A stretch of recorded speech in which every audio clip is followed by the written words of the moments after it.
Compris. Je suis vraiment une mauvaise personne. Non, non, pas du tout. Je pense que c'est suffisant. C'est pire qu'un corps, mec. Une femme de Cedar City, dans l'Utah, appelle le 911 pour obtenir de l'aide au milieu de ce qui semble être une dépression nerveuse et émotionnelle. La police est envoyée pour vérifier son état, mais leurs inquiétudes se transforment en horreur lorsqu'ils voient ce qui se passe réellement dans la propriété. Il est un peu plus de 8 heures du matin, le 1er juillet 2023, lorsque les répartiteurs du 911 du comté d'Iron, dans l'Utah, reçoivent un appel d'une femme désemparée en proie à une crise. 911, quelle est l'adresse de votre urgence? Que se passe-t-il? Je vais leur chercher ça et on va démarrer. Et quel âge avez-vous? J'ai 50 ans. D'accord. Et vous sentez-vous violent? Non, pas du tout. Très bien. Et avez-vous accès à des armes? Non. D'accord.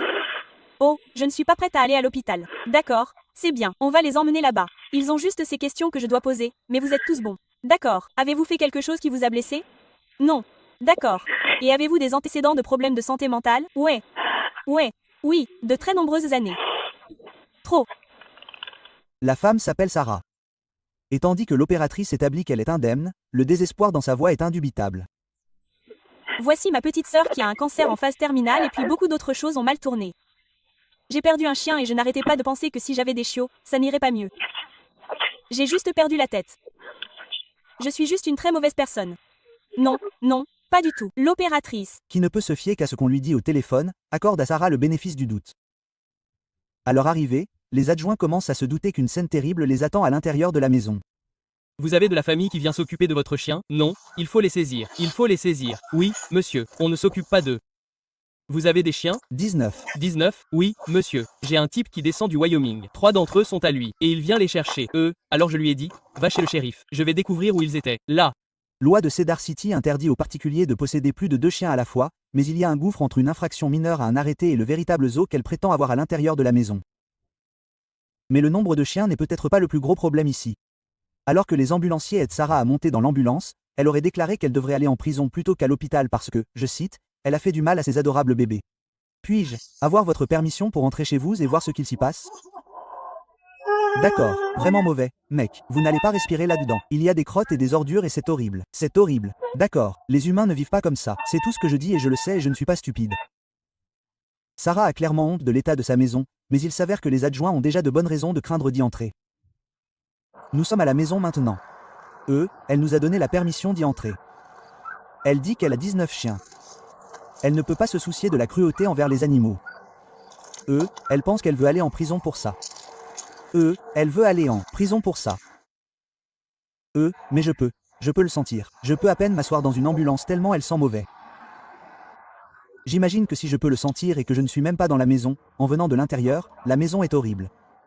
Et selon ce qui lui arrive, elle a 19 chiens dans une maison sans climatisation. Et personne pour s'occuper des chiens. Donc, on est un peu dans un pitbull ici. La température à Cedar City ce jour-là atteindrait 32 degrés C. L'absence de climatisation ne fait qu'accroître les inquiétudes quant à l'environnement dans lequel vivent les chiens de Sarah. Les voisins disent qu'elle ouvre parfois. Les fenêtres pour essayer d'aérer. Mais ça ne fait pas grand-chose. Ouais. Bon, va voir qui tu as et on pourra commencer à travailler sur les ressources. On s'occupe du reste. Tu es prêt? J'ai presque envie d'acheter des tampons imbibés d'alcool. En premier. Et Les pompes. je Pense. que c'est suffisant.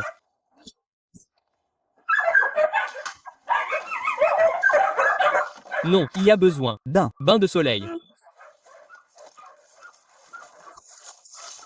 Oh mon Dieu. De SCP. Je vais changer. L'air à l'intérieur de la maison est irrespirable et il faut quelques minutes aux adjoints pour se remettre d'une exposition, même brève. C'est pire qu'un corps, mec. J'en ai eu des bouffées à travers mes gants. Oh mon Dieu, mec, j'en ai dans les poumons. Bon, faisons sortir Caleb d'ici. Il va devoir nous expliquer tout ça, mec, parce que je ne sais vraiment pas quoi faire. C'est juste inhabitable, mec. C'est absolument inhabitable. C'est peut-être le meilleur mot pour décrire les conditions épouvantables de la maison. Et l'adjoint l'utilise à nouveau lorsque son sergent arrive sur les lieux. Je ne sais pas quoi faire. Elle est déjà partie? Elle est partie. C'est inhabitable. Je n'ai jamais senti une odeur de cadavre aussi forte que celle-là. Vraiment, ouvre juste la porte. Tu dois savoir à quoi on a. Affaire. On ne peut pas la laisser revenir ici. Elle a une clôture en chêne dans le jardin. Je me demande si on peut ouvrir la porte arrière qui sort. De l'autre côté, ils sont amicaux.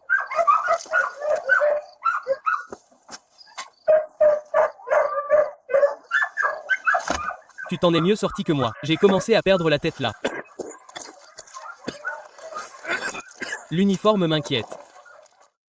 Les effets irrésistibles de l'odeur à l'intérieur rendent difficile d'imaginer comment une créature, humaine ou animale, peut vivre dans cet environnement.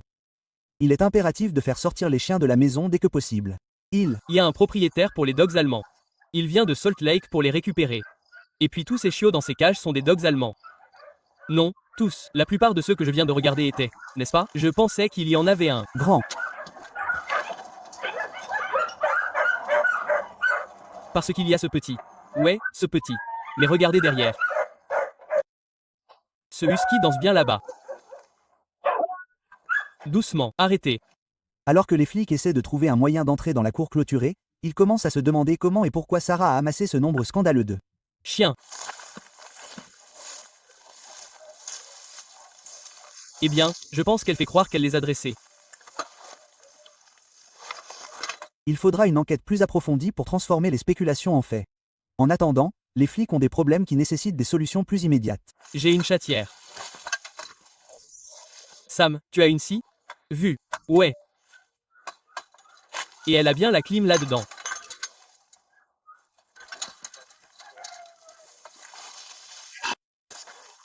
C'est un peu. La végétation qui bloque la clôture est importante, mais heureusement, l'adjoint est venu préparer. J'ai une hache.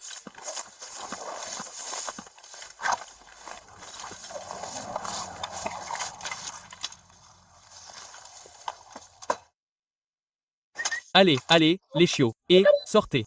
Allez, chiots. Allez. Allez. Allez, papa. La réticence du chien à quitter la maison n'a d'égal que la réticence de l'adjoint à y retourner. Cette fois, au moins, ils seront protégés. J'ai sorti le mien. Je vais le chercher. Retrouve-moi à l'intérieur.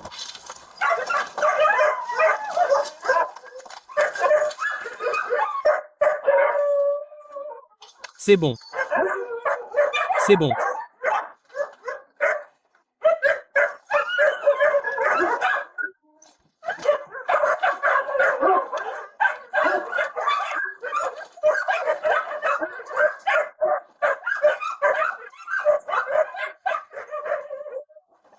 D'accord.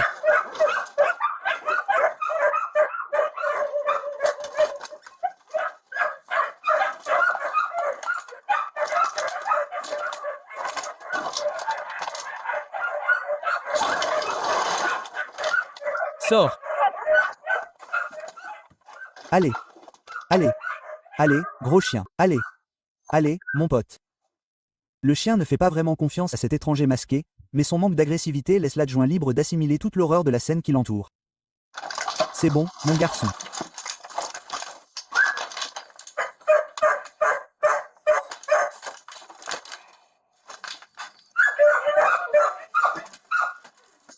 Les animaux sont gravement affamés, maigres. Pas d'eau. C'est bon.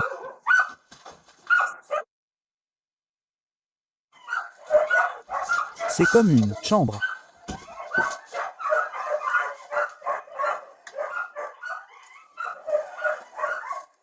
Elle a de la nourriture pour chien dans un sac. 2 sacs de Nourriture pour chien. La nourriture dans le garde-manger n'a pas empêché les chiens d'atteindre un état de malnutrition. Le partenaire de l'adjoint est le suivant pour examiner attentivement le salon.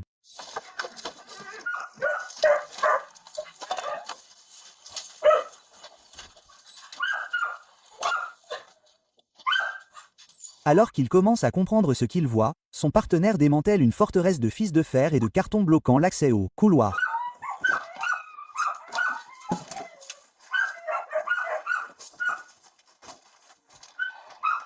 Des morceaux partout sur le sol.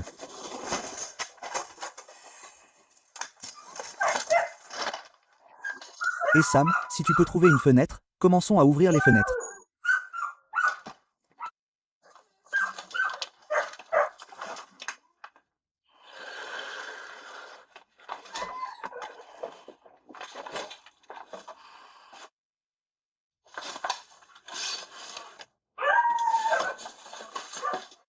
Pendant ce temps, l'autre adjoint fouille ce qui semble être une aile abandonnée de la maison.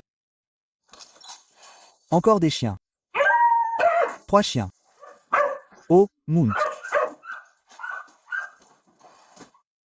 Les adjoints sont retournés dans le salon pour vérifier combien de chiens vivent dans cette maison de crasse. Il nous faut un chien. Quoi? Un décompte des chiens. Chiens. Il y en a au moins 8 dans des cages.